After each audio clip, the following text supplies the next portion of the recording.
On August 1st, 1989, the FBI sent a letter to Niggas with Attitudes, intimidating the group because of their song lyrics. 5 days later in Detroit, police surrounded the concert, but the guys kept performing instead of backing down. Right after that, several gunshots.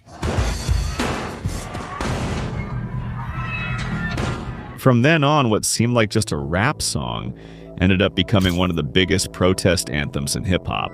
I'm Guilherme, and on Decipher Hits, I'll share the story behind the Niggas with Attitudes song, The Police.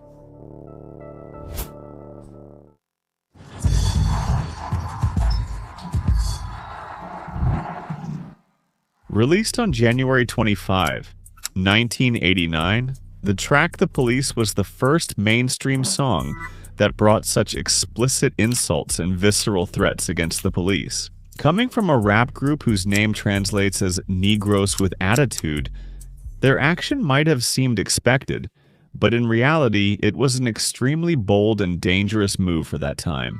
And despite the overwhelming success of the song, it obviously sparked and would soon lead to serious problems. If you've seen Straight Outta Compton from 2015, you might already know a bit of this story.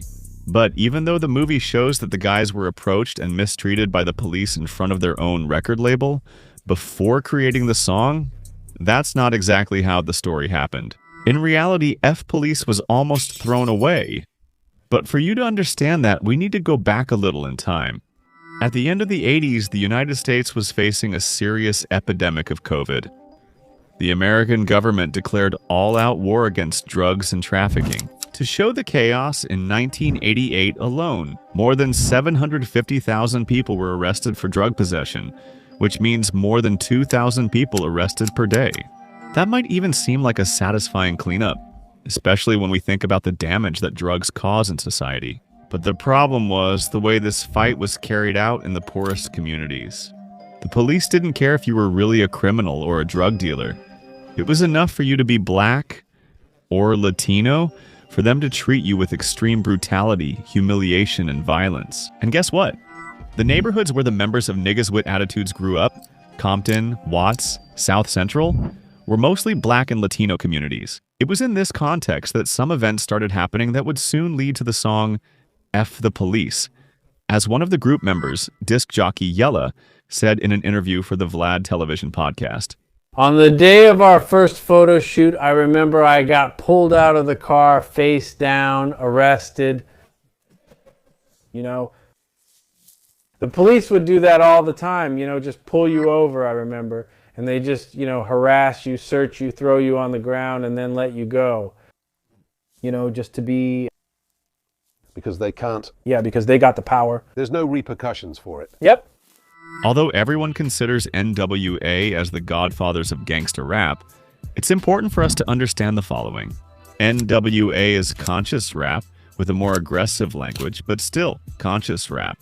Like Racionais Master of Ceremonies is in Brazil, Niggas with Attitudes brought attention to issues in the outskirts, and this song clearly shows that. When it comes to songwriting, Ice Cube was the guy who wrote most of the group's lyrics. And in the case of F the Police, it was no different. But even though all the members of N.W.A. could relate to the constant humiliation and threats from the police, for some reason, Dr. Dre was one of the most targeted. He was even taken to jail several times in the same year. It was from that point that Ice Cube started developing the lyrics for the song, as he mentioned in this interview. Weekends with Dr. Dre, you're in the club, you're partying, and the music is banging, you're surrounded by hip-hop. He goes to jail, all that stuff, so our weekends were boring, ruined. We were back on the block, we were just not doing anything. So I was just mad that all the fun stopped and Dre had to go to jail until Monday. So I wrote, "Fuck the police." But, believe it or not, when Cube showed the lyrics to Dre, he didn't like the song at all. And Ice Cube ended up throwing the sheet of paper with the lyrics straight into the trash can. But that was about to change because later that day, Dre and Eazy-E had nothing to do. And they had the brilliant idea to take the car and go out shooting people on the street with a paintball gun. As disc jockey Alonzo said in this interview, he and Dre decided to ride down the Harbor Freeway, sticking the paintball shotgun out the window and causing havoc on the freeway. About 10-15 minutes later, police were behind us, pulled us from the car at gunpoint, and forced us to lie face down on the freeway. They were really aggressive about the whole thing, as they should have been. Like my bro from Bara Per Bara said, they were lucky to survive. A black guy in the hood can be killed just for walking around, with a drill, an umbrella, and even a bag of popcorn. The guys had a freaking paintball shotgun. Man, basically they were born again. The cop's attitude made young Dr. Dre even angrier, so after leaving the police station, he went to see his friend Ice. Cube was asked, "Hey Cube, do you still have that song telling the police to fuck off?" Phoenix Phil, my friend, took it from the trash and returned it to my notebook, all wrinkled since I had balled it up. And that's how the song F the Police was born.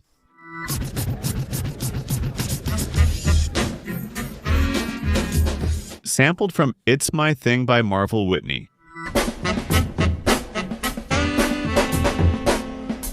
F the Police opens by simulating a courtroom with Dr. Dre as the judge.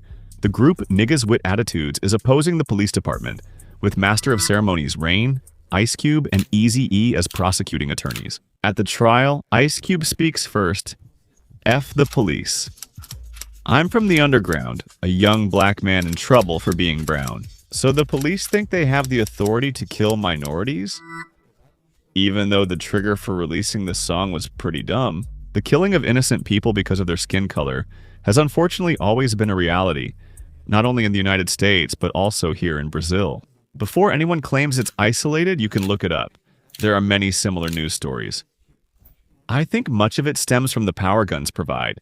To clarify my opinion, I also think it's cowardly when police kill someone who isn't a threat. I don't think it's fair to generalize the whole institution or tell the police to leave.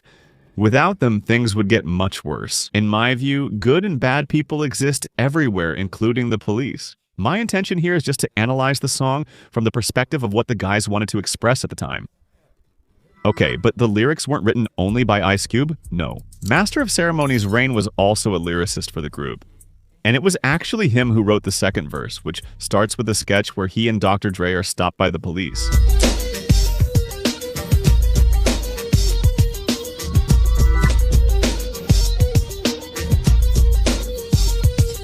Next, Master of Ceremonies Rain gives his testimony in the N.W.A. court.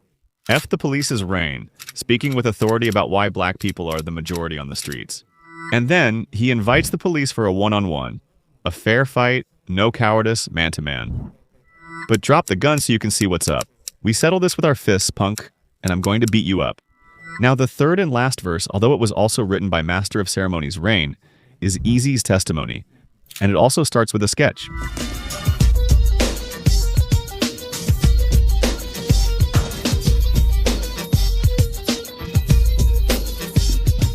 Interestingly, this sketch starts with the same line that opens the song Dopamine by Niggas with Attitudes.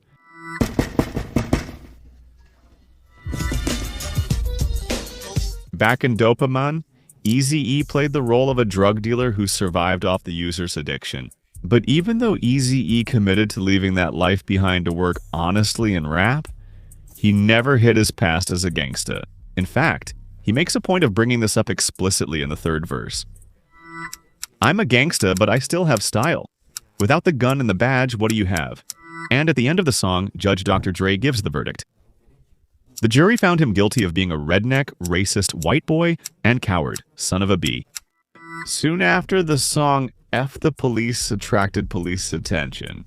And on August 1st, 1989, the FBI sent a letter to Niggas with Attitudes' distributor, saying that a song from the album Straight Outta Compton, it incited violence and disrespect toward police.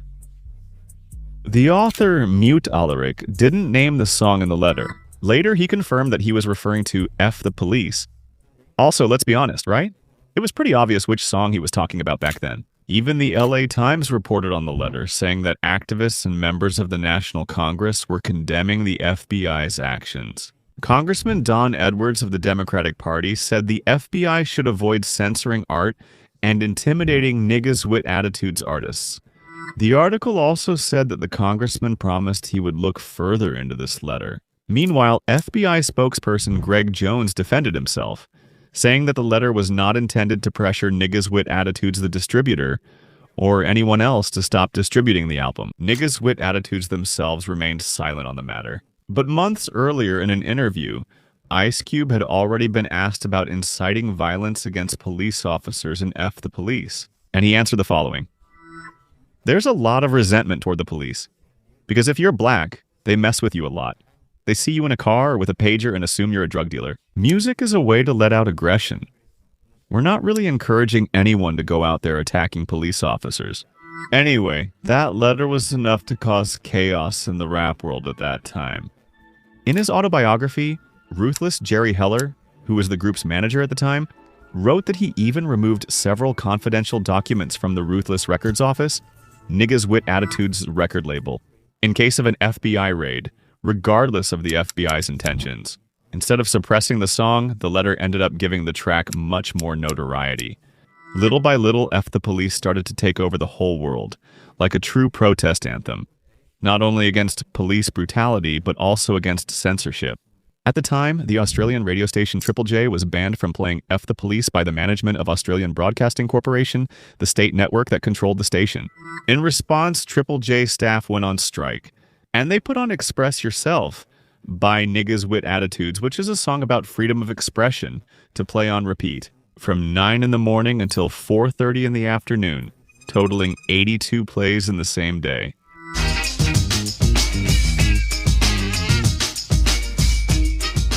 In other words, every time someone tried to censor F the Police, the result was exactly the opposite. At N.W.A's concerts, tension kept rising. Afraid of problems with the police, the promoter Daryl Brooks, who was responsible for the group's tour, set a $25,000 fine if N.W.A performed F the Police during the tour's shows. They agreed, but not for long. On August 6, 1989, moments before the show in Detroit, the group had a disagreement with the promoter and decided to kick the bucket. That night, the Joe Louis Arena, where they were supposed to perform, was surrounded by police officers who at first were just there to provide security for the venue. Even so, N.W.A got on stage, told everyone to raise their middle finger, and dropped this bomb right here.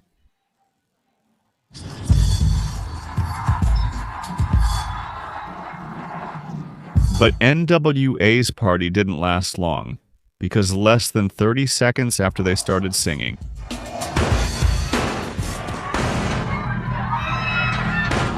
okay?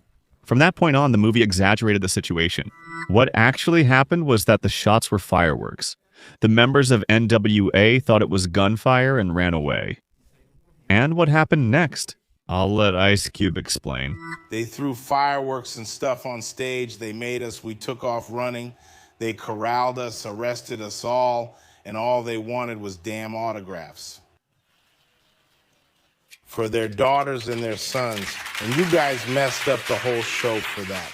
In the end, the attempts at censorship not only increased the popularity of the music with the public, but also among the police themselves. All this attention helped F the Police skyrocket up the Billboard charts, reaching the 25th position, and making the album Straight Outta Compton sell over 3 million copies, further solidifying Niggas Wit Attitudes as one of the most important groups in hip-hop history.